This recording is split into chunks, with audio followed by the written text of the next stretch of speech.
આ તરફ વડોદરાની એમએસ યુનિવર્સિટીમાં આઈ કાર્ડને લઈ વિરોધ કરવામાં આવ્યો છે। કોંગ્રેસની વિદ્યાર્થી પાંખ એનએસયુઆઈ દ્વારા વિરોધ કરવામાં આવ્યો। યુનિવર્સિટીમાં આઈ કાર્ડને લઈ વિરોધ કરવામાં આવ્યો છે। ડિજિટલ આઈ કાર્ડને લઈ એનએસયુઆઈએ વિરોધ નોંધાવ્યો। ડિજિટલ આઈ કાર્ડને લઈને ઉગ્ર વિરોધ પ્રદર્શન કરવામાં આવ્યો હતો। ભારે સૂત્રોચ્ચાર કરવામાં આવ્યા હતા। યુનિવર્સિટીની મુખ્ય ઓફિસ બહાર એનએસયુઆઈ કાર્યકર્તાઓ એકઠા થયા હતા અને વિરોધ કરવામાં આવ્યો હતો। સાથે એબીવીપીના કાર્યકરો પણ અહીંયા પહોંચ્યા હતા। તેમણે પણ ભારે સૂત્રોચ્ચાર કર્યા હતા અને વિરોધ નોંધાવવામાં આવ્યો હતો। યુનિવર્સિટીના મુખ્ય કાર્યાલયને પણ તાળાબંધી કરવામાં આવી હતી। ઉગ્ર વિરોધ બાદ પોલીસે કાર્યકરોની અટકાયત પણ કરી હતી। તો એનએસયુઆઈ અને એબીવીપી બંનેના કાર્યકર્તાઓએ વિરોધ કર્યો હતો। જો કે તમામ કાર્યકર્તાઓની પોલીસે અટકાયત પણ કરી હતી। એનએસયુઆઈની માંગ છે કે જે વિદ્યાર્થીઓને આઈ કાર્ડ મળે છે તે સોફ્ટ કોપીમાં મળી રહ્યા છે, તે હાર્ડ કોપીમાં મળવા જોઈએ।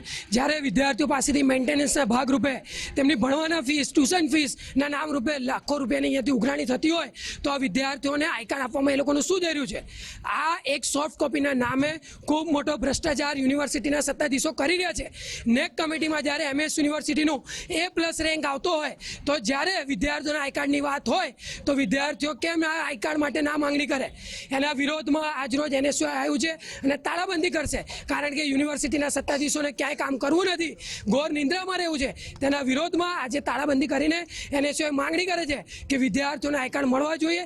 જ્યાં સુધી નહીં મળે ત્યાં સુધી એનએસયુઆઈ માંગ લઈને આંદોલન ચાલુ રાખશે। રોજ અખિલ ભારતીય વિદ્યાર્થી પરિષદ દ્વારા અમે રજૂઆત કરવા આવ્યા છે કે યુનિવર્સિટી તરફથી આઈડી કાર્ડ કમ્પલસરી ચેક કરવામાં આવે। એ જ માંગને લઈને આજે વિદ્યાર્થી પરિષદ દ્વારા આવેદનપત્ર આપવામાં આવવાનું છે। જે આઈ કાર્ડ ફિઝિકલી આપે તો વધારે સારું રહેશે, કારણ કે આજકાલ ફેક આઈ કાર્ડ બી બનવાના સંભાવના છે જ। એટલે વિદ્યાર્થી પરિષદની સ્પષ્ટ માંગ છે કે આઈ કાર્ડ હાર્ડ કોપીમાં આપવા જોઈએ। તો આટલી મોટી વિશ્વવિખ્યાત યુનિવર્સિટી છે તો એનામાં સિક્યુરિટી મજબૂત કરવી જોઈએ કે જે બહારના જે બીજા વિદ્યાર્થીઓ છે જે આપણી એમએસ યુનિવર્સિટીમાં ના આવવા જોઈએ એના પર તો સ્પષ્ટ એ લોકોએ મજબૂત કરવું પડશે। દરેક વિદ્યાર્થીને એના પોર્ટલ મારફતે વિદ્યાર્થીના લોગિનમાં ડિજિટલ આઈ કાર્ડ આપવામાં આવેલા છે। આ ડિજિટલ આઈ કાર્ડ વિદ્યાર્થી પોતે ડાઉનલોડ કરીને પોતાની સાથે રાખી શકે છે। જ્યારે આપણે ડિજિટલ યુગ તરફ ટેકનોલોજીનો ઉપયોગ કરીને આગળ વધી રહ્યા છે ત્યારે પણ યુનિવર્સિટી વિદ્યાર્થીઓના ટેકનોસેવી વિદ્યાર્થીઓ આજે છે એ સંદર્ભને ધ્યાનમાં રાખીને જ આ ડિજિટલ આઈ કાર્ડ એમને આપવામાં આવેલા છે। જેમ આપણે કહી શકીએ અત્યારે આજના જમાનામાં કેન્દ્ર સરકાર હોય કે રાજ્ય સરકાર હોય એના દ્વારા આધાર કાર્ડ હોય, પાન કાર્ડ હોય એની ડિજિટલ કોપીને પણ માન્ય રાખવામાં આવે છે। એ દ્રષ્ટિએ જ યુનિવર્સિટીએ પણ આ ડિજિટલ આઈ કાર્ડની વ્યવસ્થા કરી છે જે વિદ્યાર્થીને દરેકને પોતાના લોગિનમાં અવેલેબલ રહી છે।